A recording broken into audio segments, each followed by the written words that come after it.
Groundhog Day is a 1993 comedy directed by Harold Ramis and starring Bill Murray, the same comic minds who were involved with Caddyshack, Stripes, and Ghostbusters. If you liked any one of those movies, you should definitely see Groundhog Day. It's about a weatherman named Phil Connors who travels to Punxsutawney, Pennsylvania to report on the annual Groundhog Day celebration.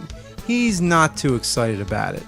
He acts like a jerk in the way that only Bill Murray could pull off. But it makes sense too. I can understand what he's thinking. It's such a stupid holiday. A groundhog comes out of a hole, and if it sees its shadow, winter will continue for 6 more weeks?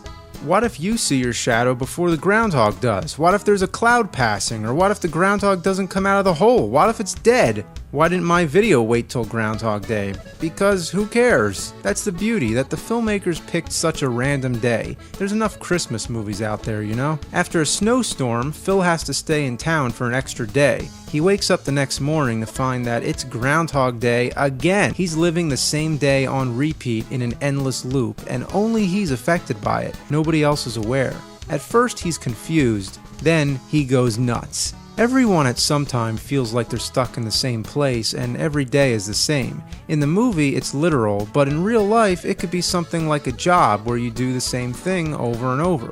That shot with the alarm clock where the digits come slamming down, that's such a great image. But Phil has no consequences. Every time he wakes up, it's as if everything he did the day before never happened.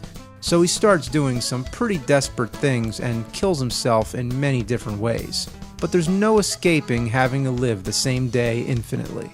He goes through a selfish phase and tries to take advantage of the day as much as possible. He tries to win over the girl, so to say, by taking advantage of things he learned from her the day before and pretending to be in love. Then he goes through an anti-selfish phase where he tries acting like a superhero and helping everybody out.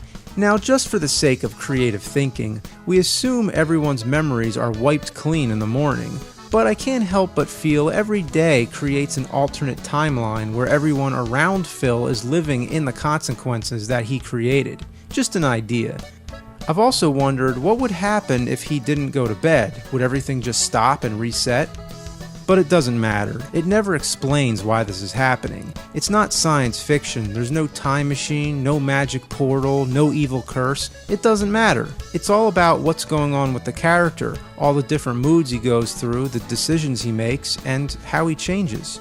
The movie had a relatively quiet release. I didn't know a lot of people who saw it in the theater when it came out. I guess most of us just thought it would be a silly comedy with Bill Murray acting funny.